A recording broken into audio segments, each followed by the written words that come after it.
Hello，大家好，我係 Dr. Solomon 啊。咁有時咧，我哋行花市場咧，或者咧行花墟咧，都會見到有啲特別嘅材料嘅。咁今日咧同大家介紹呢個咧係嚟自日本嘅小灣葱喎。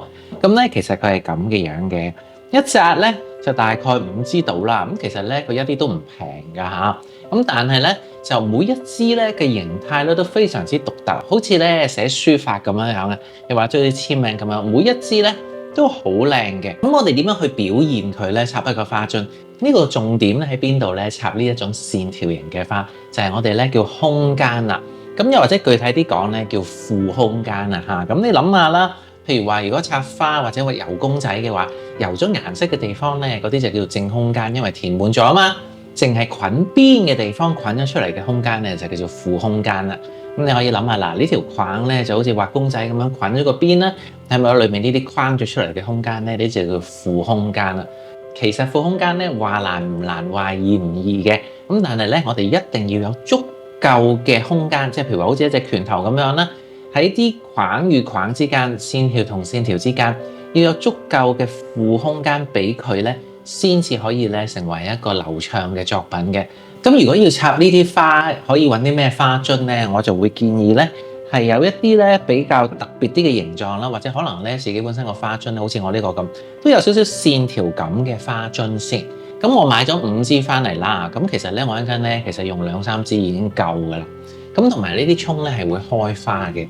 咁點樣令到佢咧唔會覺得好似一條二條線咁樣樣，跟住又冇焦點咧？我哋通常咧就會揾1-2支比較大嘅花，咁其實只需要1朵，啱啱好擺咗個樽口先。咁呢個作用咧就係平衡翻你框咗出嚟嘅負空間啦。咁所以咧好簡單嘅啫，你只需要2朵花，一大一細。咁我第2朵花咧就係呢個小牡丹啦，咁我擺咗喺大嘅玫瑰後面。咁你中意嘅話咧，任何2種花，一大一細其實都可以嘅。咁跟住咧我咧就揾咗3支咧形態比較特別嘅葱啦。咁呢個葱咧可以點樣做咧？我哋咧就要讓佢咧同我哋嗰個花器咧發生一啲即係形態上面嘅關係啦。嗱，即係譬如話咧，我哋可以將個葱咧扭咗落嚟啦，跟住咧翹住呢個圈，翹住呢個框，咁跟住咧有一啲咧就向上延伸。咁咧其實咧係好好玩嘅喎，你會框咗一啲唔同嘅形態出嚟，亦都咧係可以好隨意嘅。家居插花咧就最適合啦。嗱，你睇見我咧其實都係好隨意咧，咁樣咧就會製造咗一個咧好有一個詩意啊，好有氣氛嘅一個作品啦。嗱，咁我剩翻呢啲咧，我擺埋一邊先。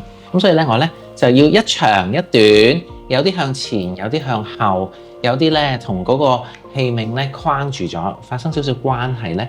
咁呢個作品咧，其實好簡單咧，就可以做好咗噶啦。咁你可以放喺你嘅餐台啦，又或者如果屋企唔係咁大嘅話咧，基本上咧話再揾一個細啲嘅 container 嘅細啲嘅花樽，其實擺2支唔使擺3支，跟住呢度咧再擺啲細少少嘅玫瑰，咁就可以做咗一個咧非常之有氛圍感、家居氣氛嘅一個作品噶啦。希望大家可以喺屋企試下啦。插花咧唔一定係好大盤嘅，有時咧2-3支花咧都係好有氣氛噶。希望大家中意呢個日本小葱。